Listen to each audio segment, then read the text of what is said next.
Warahmatullahi wabarakatuh. Selamat siang semuanya. Hari ini merupakan pertemuan pertama untuk mata kuliah metodologi penelitian.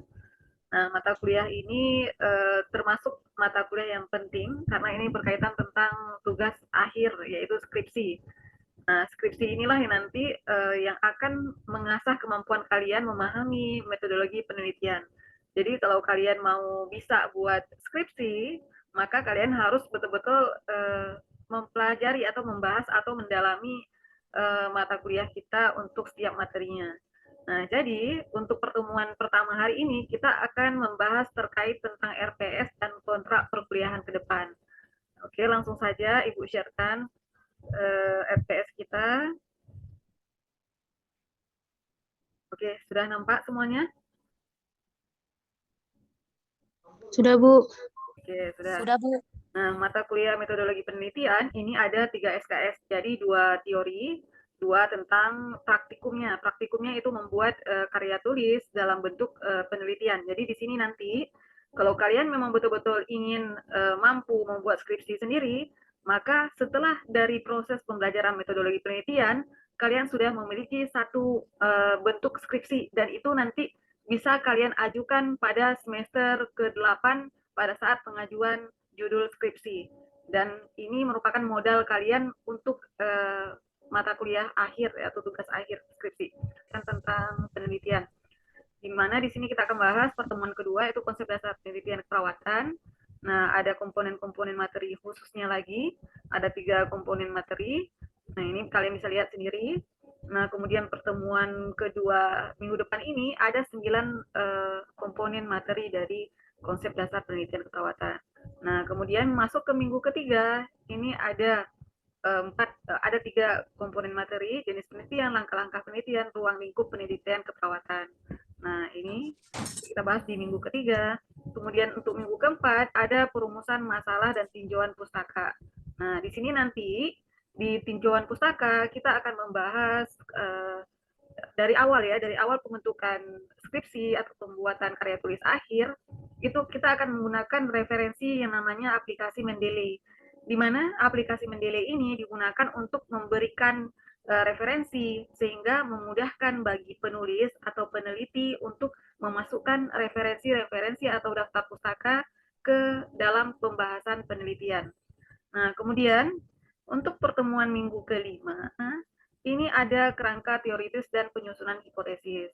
Nah, inilah yang nanti akan kita bahas terkait tentang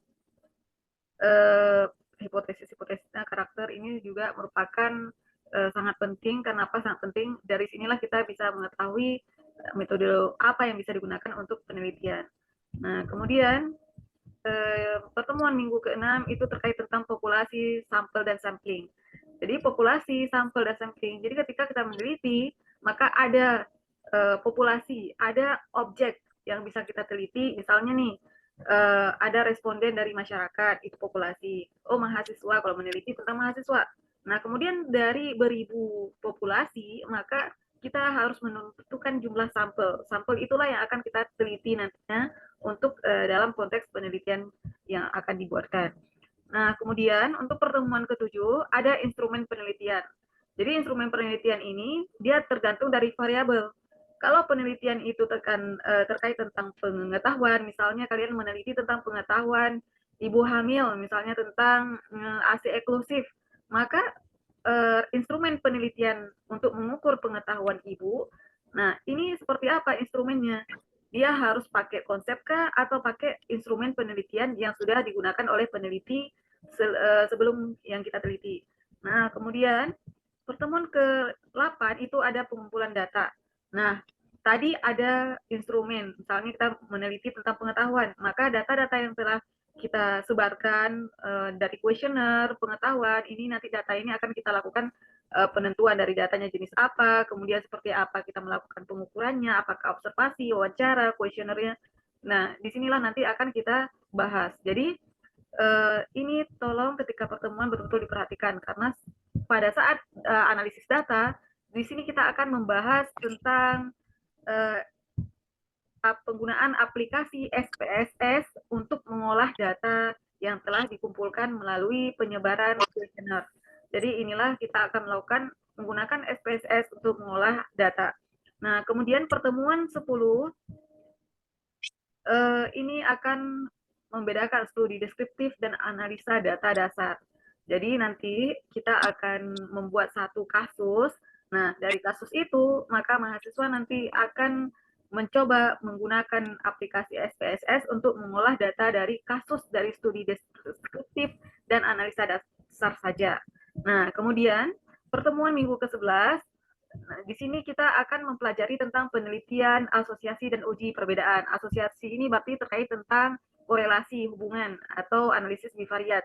Kemudian ada juga uji perbedaan, misalnya terkait tentang pengaruh. Pengaruh misalnya intervensi edukasi kesehatan terhadap perilaku masyarakat. Nah, ini juga akan kita lakukan. Nah, kemudian ada analisis multivariat.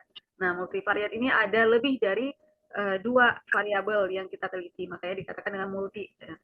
Oke, ini juga kita nanti menggunakan kasus dan kemudian menggunakan aplikasi SPSS untuk mengolah data secara langsung. Nah, untuk pertemuan ke-12, maka di sini kita akan membahas dari secara konsep kita membahas menyusun proposal penelitian itu seperti apa, mulai dari proposalnya sampai kepada struktur proposal penelitian itu seperti apa. Kemudian pertemuan minggu ke-13 ada etika penelitian. Jadi dalam melakukan penelitian kita tidak semena-mena, tidak sampai kita menyebarkan identitas responden kepada umum sehingga diketahui. Misalnya kita meneliti pasien dengan HIV/AIDS. Tidak hanya HIV/AIDS ya, seluruh pasien itu, seluruh responden itu wajib kita itu harus menjaga etika penelitian. Salah satu etika penelitian itu menjaga kerahasiaan identitas dari responden kita. Nah, kemudian pertemuan ke-14, nah disinilah baru kita mulai melihat bagaimana aplikatifnya menyusun laporan penelitian, mulai dari proposal sampai menyusun hasil penelitian. Nah, disinilah mahasiswa dituntut untuk mampu menghasilkan satu laporan penelitian, sehingga kalau mahasiswa berhasil, maka ini bisa dijadikan untuk mengajukan judul skripsi ketika nanti di semester 8. Jadi kepada yang aktif untuk hari ini, saya harapkan kepada kalian untuk betul-betul nanti ketika kita proses perkuliahan, itu betul-betul dipahami, kemudian betul-betul nanti dikerjakan dengan baik tugas-tugasnya, sehingga nanti bisa ada hasil skripsi yang bisa diajukan judul di semester 8, sehingga kalian tuh akan lebih paham seperti apa sih aplikatif pembuatan skripsi. Oke? Nah, jadi pertemuannya itu nanti diselangi dengan UTS dan diakhiri dengan UAS. Nah, jadi UTS itu saya untuk UTS hanya sekedar konsep.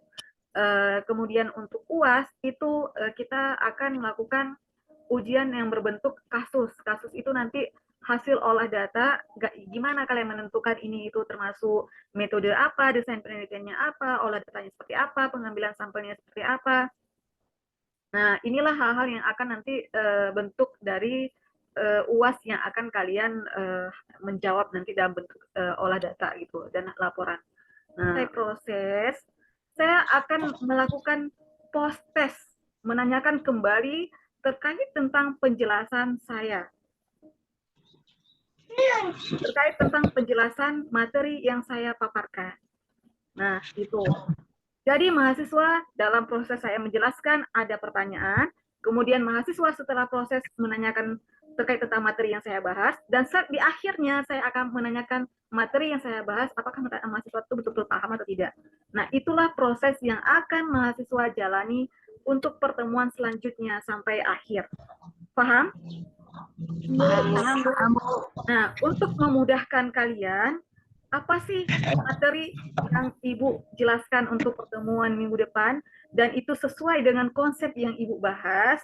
Nah, saya akan ngasih penjelasan saya itu sehari sebelum hari H masuk perkuliahan. Jadi yang lain cepat mendapatkan materi tersebut.